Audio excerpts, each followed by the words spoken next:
week-end, nous avons fait réagir des spécialistes en community management et en cybersécurité sur certains commentaires peu courtois à l'endroit du président. Dossier à suivre. Et puis, nous irons à Saint-Louis pour faire le bilan de l'arrêt des accords de pêche entre le Sénégal et l'Union européenne il y a 1 an. Nous verrons si cette rupture a profité au secteur dans la région.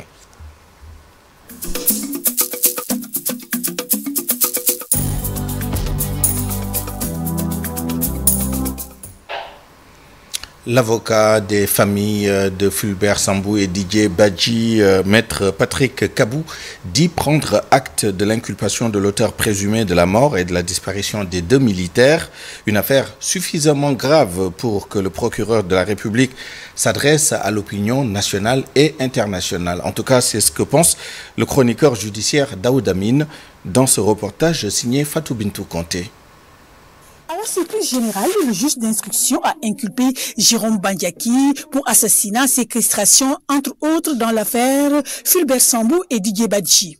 L'avocat de la famille des 2 soldats dit prendre acte de cette tournure. Nous, on prend acte de ce dernier événement concernant l'inculpation d'une personne. Mais quand quelqu'un fait de la procédure pénale, il est aisé de comprendre que cette personne-là ne s'est pas levée un bon matin pour commettre ces actes. Il y a eu des complices, il y a eu de leur don. Donc nous on écoute, on reste à l'écoute, on prend. Le silence du parquet dans ce double meurtre présumé pose problème aux yeux du chroniqueur judiciaire Daoud Amine, qui invite le procureur à donner des informations du suspect Jérôme Bandiaki. Je pense que les Sénégalais devront être édifiés et c'est le procureur de la République qui doit sortir pour édifier l'opinion. L'article 11 du Code de procédure pénale le lui permet et la situation de ce dossier-là également l'exige. Bandiaki a été inculpé dans un premier temps par le doyen des juges. Il a été inculpé, placé sous mandat de dépôt, l'instruction est terminée et il a été renvoyé devant le tribunal correctionnel pour le jugement. Au moment où on attendait son jugement, on apprend qu'il a été inculpé cette fois-ci par le juge du 3e cabinet pour assassinat, pour séquestration et pour viol.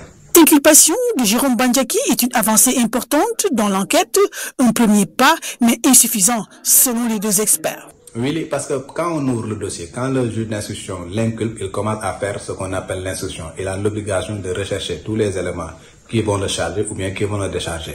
Et dans le cadre de cette instruction-là, il va chercher forcément les complices s'il y en a, les commanditaires s'il y en a, il doit les installer dans la procédure et au finish les renvoyer devant la juridiction de jugement pour jugement. Quelqu'un fait de la procédure pénale, il est aisé de comprendre que cette personne-là ne s'est pas levée un bon matin pour commettre ces actes. Il y a eu des complices, il y a eu de leur don. Donc nous on écoute, on reste à l'écoute. Novembre 2022, que ces 2 soldats ont disparu. Seul le corps de Fulbert Sambou a été retrouvé. Alors, ce dimanche, leurs familles ont organisé une marche pour demander que justice soit faite. Venons-en maintenant à l'assaut lancé par des centaines, voire des milliers d'internautes sur la page officielle du président Bassirou Diomaye Faye sur Facebook. Le chef de l'État avait publié un post sur sa participation à la randonnée pédestre organisée par les forces armées ce week-end. Mais les nombreux commentaires qui ont suivi la publication ont plutôt porté sur les relations tendues entre le président et son premier ministre Ousmane Sonko. Certains commentaires ont été particulièrement discourtois. Nous avons fait réagir des spécialistes en communauté management et en cybersécurité sur la gestion de la communication digitale en temps de crise dans ce dossier réalisé par Aminata Mbaresso. Le constat est fait ces dernières semaines, des attaques et mots déplacés sur la page officielle du président de la République, signe de mécontentement sur une situation politique, ce formateur en community manager décrypte. Récemment, la page de Bassirou Diomaye Diakhar Faye et du président de la République sont considérées comme des murs de lamentation vis-à-vis de certains experts qui ont remarqué des commentaires, bon, comme on dirait peut-être des commentaires sous forme d'attaque, mais derrière il y a ce qu'on appelle un rôle qu'un expert ou un spécialiste qui est souvent derrière ce qu'on appelle les écrans, qu'on appelle le community manager, le social media manager, qui a pour rôle pour moi d'après la gestion de crise, ou bien, parce que ça c'est une crise souvent qu'on a tendance à dire, parce que si une page est attaquée, il y a souvent des commentaires négatifs, il y a souvent des attaques, il y a plusieurs lamentations. Comment expliquer une telle attitude? Ces attaques sur la personne qui incarne la République sont-elles normales? Donc par rapport à cela, il faut aller beaucoup plus loin et savoir que depuis bien longtemps, et plus entre 2021 et 2023, il y a eu beaucoup de tensions sociopolitiques. Et aujourd'hui, ces insultes que vous voyez sont pas seulement de simples insultes, mais c'est un état d'esprit, c'est un état d'âme que la population frustrée, qui a été longtemps trahie et qui a été longtemps manipulée, aujourd'hui sont arrivés à bout. Cette expression de frustration ne doit-elle pas obéir à certaines limites? En pareille circonstance, comment protéger l'image de cette personne? Comment aussi gérer ce qu'on appelle ces insultes, aussi maîtriser ce qu'on appelle les algorithmes? Parce que souvent, si votre page est attaquée vis-à-vis de ce qu'on appelle, que ce soit à travers des partages, parce que vous pouvez partager, ou bien quelqu'un peut partager une page en ajoutant ce qu'on appelle soit des textes qui peuvent jouer vis-à-vis des algorithmes, tout ça. Et en plus, un community manager, surtout un community manager qui gère les pages de la présidence, ne doit pas être un simple community manager. Il doit aller au-delà. C'est un community manager qui doit faire une modération intelligente. Donc il doit savoir qu'est-ce qu'il faut supprimer, quand il faut supprimer, comment organiser les choses, et ainsi de suite, mais de manière très professionnelle et confédérateur. Donc l'autre chose, c'est qu'il doit faire une communication proactive. Il ne doit pas attendre en fait qu'il y ait conflit pour pouvoir réagir ou pas. Donc vraiment, il doit avoir cette proactivité. Ces spécialistes en cybersécurité apportent des réponses beaucoup plus larges pour faire face à des attaques de ce genre. Le président de la République, Bassirou Diomaye Faye, qui a signé le 30 octobre dernier un décret portant l'âge limite pour intégrer les armées sénégalaises en tant qu'engagés volontaires de 23 ans à 28 ans. Le texte dont nous avons pris connaissance aujourd'hui précise que le candidat doit être âgé d'au moins 18 ans et d'au plus 28 ans. Il indique également que les bacheliers âgés de 17 ans peuvent être autorisés à se présenter au concours d'entrée à l'école militaire de santé sous réserve d'une autorisation parentale. Allons maintenant à Diogo, où les étudiants et élèves de la localité sont très en colère. Ils ont tenu un sit-in pour dénoncer l'attitude de GCO. Selon Abdoulaye Sow, leur porte-parole, cette société d'exploitation du zircon implantée dans leur localité n'a pas respecté ses engagements par rapport aux subventions que GCO devait allouer aux étudiants. En plus, les populations de Diogo dénoncent le fait que les jeunes diplômés de Diogo sont laissés en rade dans les recrutements. Écoutons Abdoulaye Sow, président de l'amicale des élèves et étudiants de Diogo, au micro de Cheikh Anta Diop et Selatir.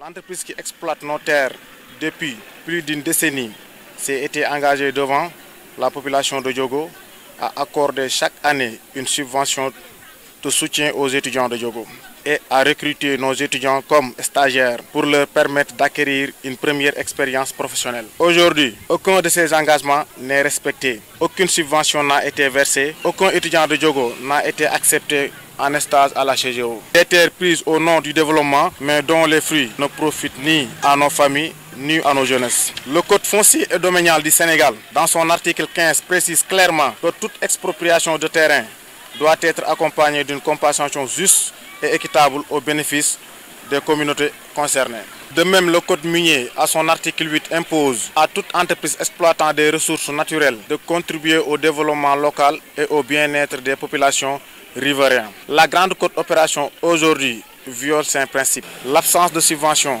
le problème des stages, des conditions d'études précaires et un sentiment d'abandon total. L'amicale des élèves et étudiants de Diogo dénonce avec vigueur ce comportement injuste et demande le rétablissement immédiat de la subvention annuelle destinée aux étudiants, l'ouverture des stages et emplois pour les jeunes diplômés de Diogo, le respect intégral des engagements sociaux pris par la CGO devant la communauté, une implication des autorités locales et nationales pour faire respecter la loi et protéger les droits de notre population. Quant aux étudiants de l'université Cheikh Anta Diop de Dakar, ils ont manifesté ce matin pour réclamer le paiement de leur bourse. La situation a dégénéré en affrontement. Des jets de pierre ont répondu aux grenades lacrymogènes des forces de défense et de sécurité. Une forte tension était notée autour du campus. Évoquons maintenant cette conférence animée par l'économiste Ndongo Samba Sylla à l'intention des jeunes venus des partis politiques et de la société civile sur le thème entre souveraineté nationale et engagements multilatéraux, dépendance, l'autonomie politique à l'épreuve de la dépendance économique. Compte rendu d'Issa Prera à Diagne. Ils sont 30 jeunes issus de partis politiques et de la société civile. Ils viennent de différentes régions du Sénégal et durant 48 heures, ils ont été capacités dans différents domaines relatifs à la gestion de l'État, l'économie, l'environnement, l'état de droit, entre autres thèmes abordés lors de cette conférence. Cette formation-là a été parachevée par une conférence spéciale sur la thématique liée au souverainisme ou à la souveraineté. Nous avons eu vraiment l'honneur d'accueillir le professeur Ndongo Samba Sylla, qui est un des meilleurs experts en la matière, qui a servi véritablement un cours magistral. Et je pense que les jeunes aujourd'hui sont suffisamment outillés pour comprendre aujourd'hui tout l'intérêt du souverainisme et de la question de cette politique de souveraineté qui est mise en œuvre par les nouvelles autorités. Une séance de formation appréciée à sa juste valeur par les participants qui, pour la plupart, se sont engagés en politique ou dans la défense des droits des citoyens. C'est une formation qui est venue au moment convenu. Parce que nous constatons que depuis un temps, on voit un recul sur le niveau du débat sur la scène politique. Donc la formation est venue au bon moment pour permettre aux jeunes de se renforcer sur des thèmes aussi importants que la République, l'état de droit, la démocratie, l'environnement et aussi les numériques qui est devenu un outil très important, mais malheureusement, dont l'utilisation, on voit que l'utilisation n'a pas fait d'une manière proportionnelle. Entre souveraineté nationale et engagements multilatéraux, l'autonomie politique à l'épreuve de la dépendance économique, c'est le thème auquel l'économiste Ndongo Samba Sylla a entretenu les participants. La compagnie Air Sénégal et l'avionneur américain Boeing ont signé un accord préliminaire pour l'acquisition de 9 appareils de type 737 MAX 8. La signature a eu lieu à Dubaï où se tient un salon aéronautique. Ces nouvelles acquisitions, si elles se confirment, permettront à la compagnie aérienne nationale d'étendre son rayon d'action régionale et internationale, notamment vers l'Europe.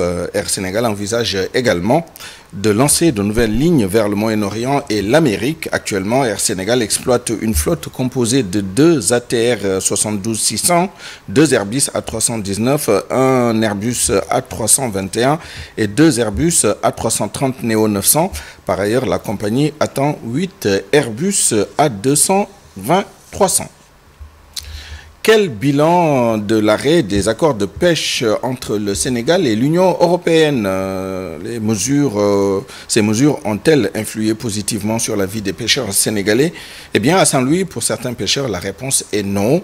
L'arrêt de ces accords n'a pas permis de retrouver, au secteur de retrouver son lustre d'antan. C'est un reportage d'Ousseïnou Diop et Habib Sek. Après l'arrêt des accords de pêche entre le Sénégal et l'Union européenne, les pêcheurs de la ville de Saint-Louis font le point. Pour beaucoup, la rareté du poisson dans les eaux sénégalaises est plus persistante. Babacar Ndiaye, pêcheur à Gendar. Rien n'a changé. L'État a pris un arrêté, mais tous les petits bateaux sont encore dans nos eaux. Et pourtant, le gouvernement nous avait promis un changement positif. Les pêcheurs de la langue de Barbarie invitent les autorités sénégalaises à prendre des mesures idoines pour contrôler davantage nos frontières maritimes. On ne peut pêcher que dans les eaux mauritaniennes. C'est ça la vérité.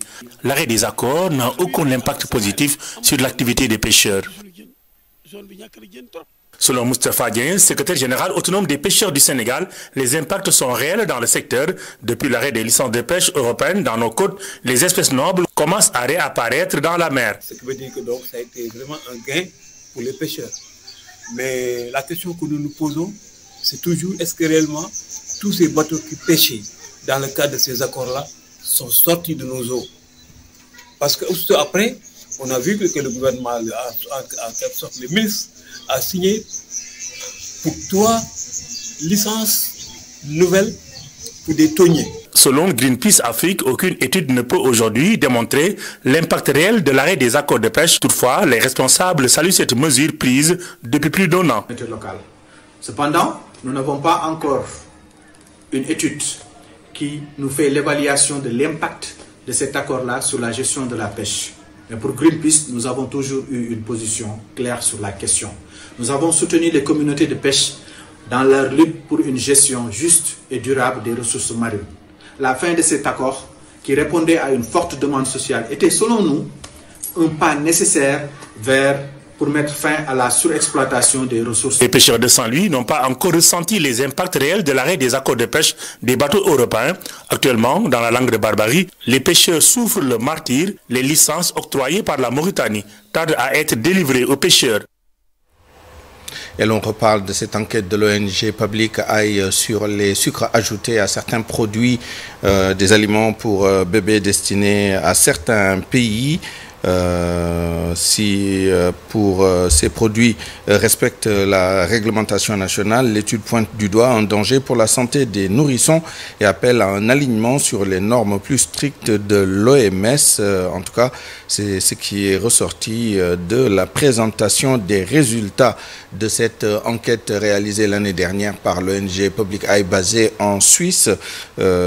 Présentation donc de ces résultats au centre anti-poison de l'hôpital Fann à la veille de la présentation au public de ces résultats. Ce sera demain entre Public Eye et l'Association pour la défense de l'environnement et des consommateurs ADEC. Plus de détails avec Al-Hassan Ba et Alun Diagne.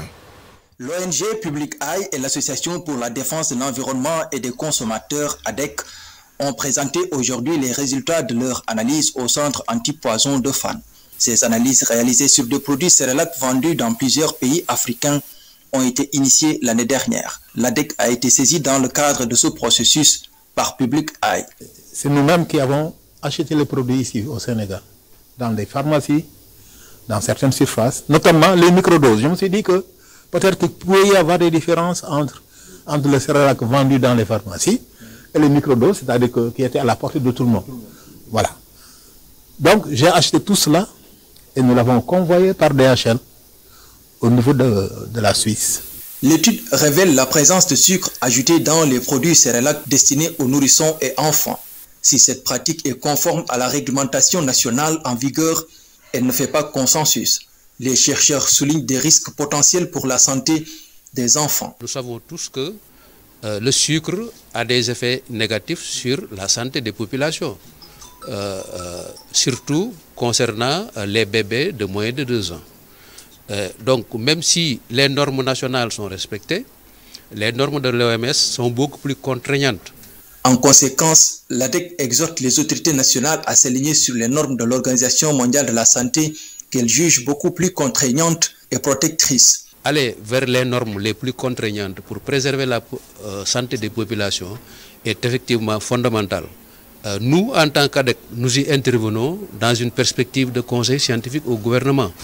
Nous savons que les politiques publiques qui sont mises en place ont besoin d'être fondées sur des données probantes. Et ces données-là sont fournies par des études scientifiques. Donc notre démarche s'inscrit dans cette perspective-là. Après avoir mené son investigation dans une vingtaine de pays africains, Public Eye confirme l'ajout de sucre dans les produits céréales. L'ADEC propose de son côté que ces résultats soient transmis aux autorités du ministère du Commerce. Elle demande également un renforcement de la surveillance des produits alimentaires destinés à la petite enfance. La caravane médicale africaine est à Dakar. L'objectif est de soigner le maximum de personnes en cette période de crise économique et financière pour certaines familles. La mission chrétienne est à Dakar du 18 au 22 novembre. Après s'être arrêtée dans plusieurs pays africains, pour ces missionnaires, l'humain doit être au cœur de tout développement. À ce sujet, écoutons le docteur Sanogo au micro de Mamadou Fall. Plusieurs années, Dieu nous a conduits à parcourir plusieurs pays. Notre appel à faire ce qui va se faire au Sénégal a commencé d'abord en Côte d'Ivoire. En marge de la campagne, on manifeste de la compassion. On aide les populations. On donne des riz, du sac de riz, des condiments de tout genre, donner gratuitement des soins, jusqu'aux médicaments gratuits, mais aussi montrer l'amour, la compassion et faire des dons à la population. Nous venons aussi pour collaborer avec l'Église du Sénégal. Vous savez que la Côte d'Ivoire et le Sénégal sont des pays assez frères qui collaborent beaucoup. Donc ce sont des choses que nous suivons, que nous avons suivies. Et nous rendons grâce à Dieu. Nos interventions ne sont pas politiques au sens du terme. Politique, voilà, nous allons rencontrer des autorités politiques, juste pour nous, pour les saluer, pour honorer, mais pas pour rentrer dans des causeries, dans des entretiens politiciens. Donc, à partir du mardi, on sera à Saint-Louis, où les mêmes actions qu'on a décrites tantôt vont se faire. Dans l'actualité des sports, retour sur le match amical Brésil-Sénégal. Le déplacement des Lions du Sénégal à Londres pour affronter le Brésil a révélé de sérieuses failles dans l'organisation. Retard du bus, échauffement bâclé et désordre autour de l'équipe inquiète à moins d'un an de la CAN 2025. Reportage Mamadou Ndiaye. Le déplacement des Lions du Sénégal à Londres pour affronter le Brésil a tourné au chaos. Retard à l'arrivée, échauffement bâclé et désorganisation autour de l'équipe. Un scénario inquiétant avant la CAN 2025. Arrivé au moins d'une heure avant le coup d'envoi, les joueurs n'ont pas eu le temps de se préparer correctement. Pendant ce temps, le Brésil s'échauffait pleinement, profitant d'un avantage certain. Pape Thiaw n'a pas hésité à dénoncer ce 2 poids, 2 mesures. Je pense que quand une fédération tout entière se déplace à Londres, on ne devrait pas avoir de problème de logistique. Alors, le fait de voir l'équipe arriver 40 minutes avant le match au stade, ça, je pense que c'est la logistique même de l'équipe, la fédération, qui devait peut-être prendre ses devants, même si l'organisateur peut-être ne l'a pas fait. Mais que la fédération prenne ses devants, que l'équipe quitte très tôt, sachant que, comme il l'a dit, que l'hôtel était très éloigné du stade et qu'il y avait beaucoup d'embouteillages dans cette ville-là. Mais ça appartient à la fédération qui séjourne là-bas depuis quelques jours avant le match, de comprendre que, quand même, avec ces embouteillages-là, il faut un timing pour quitter l'hôtel et pour pouvoir arriver à temps au stade et préparer ce match sérieusement. À l'hôtel, le désordre était tout aussi visible. Supporters, journalistes et influenceurs ont eu accès à l'équipe, perturbant la concentration des joueurs. Ce relâchement inquiète alors que la CAN 2025 approche. Discipline et rigueur restent essentielles pour viser la victoire. Et qui connaît Londres, c'est vraiment que les organisateurs, tout comme les fédéraux, auraient pu prendre les dispositions nécessaires pour au moins arriver au stade bien avant, parce que le Brésil est arrivé à 1h30 avant le coup d'envoi. Et qui connaît Londres, c'est que pour vraiment, en tout cas, traverser Londres et aller à l'Emirates Stadium, il va falloir au moins chercher, ne serait-ce au moins une sécurité qui vous permettra, en tout cas, une flèche qui vous permettra de pouvoir, en tout cas, traverser librement.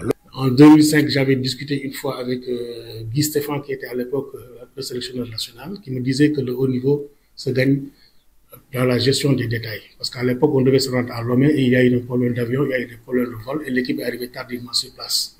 Ça veut tout simplement dire que nous avions dépassé ce problème-là, mais aujourd'hui, on revient sur ces questions qui sont véritablement du menu fretin. On devrait pouvoir dépasser cela tout de suite et l'équipe fédérale est interpellée. Moi, ce qui me choque, c'est qu'il y a beaucoup d'images qui circulent dans la tanière, sur la tanière. Les joueurs, presque dans leur intimité, se retrouvent sur les réseaux sociaux. Et il y a beaucoup de monde qui gravite autour de cette équipe et je pense qu'aujourd'hui, on devrait faire le ménage autour de cette affaire-là.